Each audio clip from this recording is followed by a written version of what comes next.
Welcome back. We're talking with Sheriff Richard Mack of the Constitutional Sheriffs and Peace Officer Association about the victory of Sheriff Finch in Liberty County.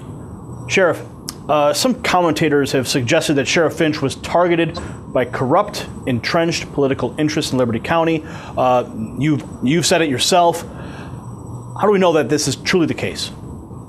Well, if you look at how frivolous and what a farce this whole prosecution was, you can only go back to one answer on all of that, and that is that they were aimed at Sheriff Finch. I mean, if this is how the state goes after corruption, then we're all in trouble. We're all suspects. And this was absolutely absurd, because this could have been simply handled, and should have been. And I've already written an article about that. The governor's office, the attorney general's office, the Florida Department of Law Enforcement just should have gone to Sheriff Finch and said, look, we see this as a problem. We know you've only been in office a couple of months. We know that you're not subject to us. You know, we're not your supervisor, but we do work together. We see a little bit of problem with the paperwork. We're not telling you you can't release people, because you obviously can. But make sure the paperwork stays there and a solid paper trail is established. And other than that, maybe you ought to let the judge know what you did, just to cover yourself, a little bit of CYA. But none of that happened. There, you got to remember, none of that happened. They didn't go to Sheriff Finch. They went after Sheriff Finch.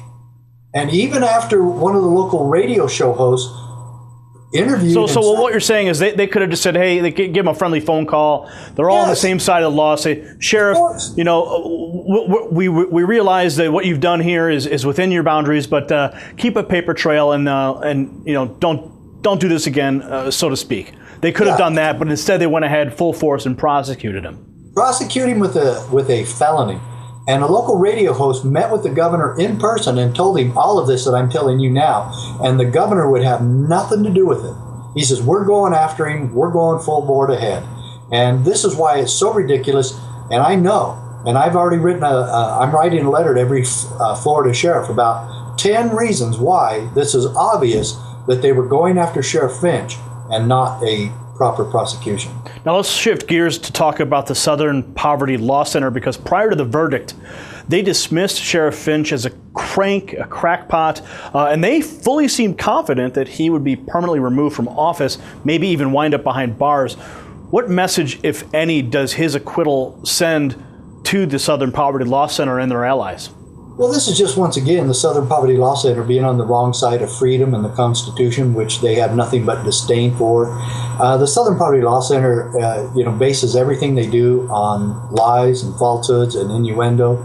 I don't know why anybody in law enforcement would pay any attention to them, because they're run by a bunch of crackpots. Mark Potok is probably the top of that list. Morris Dees, another criminal in his own right.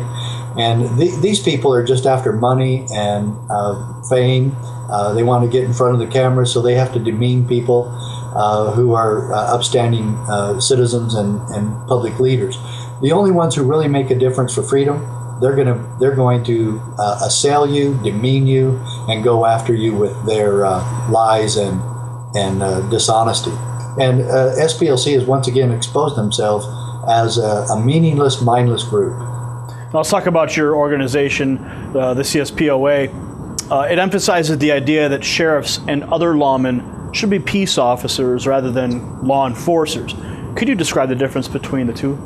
Well, the peace officer is really after keeping the peace, finding out what the solutions are, and making sure that the innocent are protected, as well as going after the guilty. A law enforcement officer just enforces statutes like a little robot and a program puppet. And so they just deal with statutes. The peace officer is more like a Sheriff Andy Taylor of Mayberry.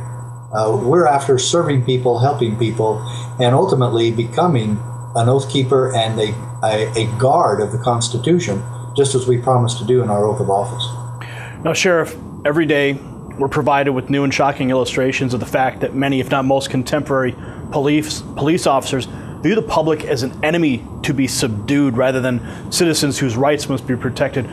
Where did that attitude arise from, and are you optimistic that the police culture can be changed?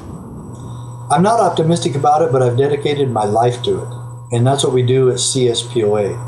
And anybody who wants to get involved with us in this great effort, please go to cspoa.org. Get involved with us in this great work. I'll tell you what, I believe that there's very few solutions left, and that's what we are about.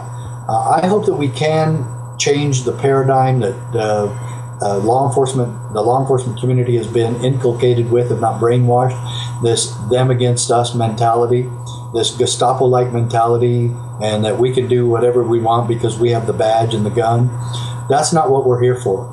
And I hope that every peace officer in this country and every law enforcement officer will take a good hard look in the mirror and say, why am I here? And why am I doing what I do? And why do I write so many tickets? And why don't I get back to true service to protect and serve is what we're really after. And what are we supposed to protect? The God-given rights that we're all blessed with as Americans. All right, Sheriff, thanks for joining us today on the program. Thanks a lot. That was Sheriff Richard Mack. We did reach out to the state attorney, Willie Miggs, who prosecuted the case.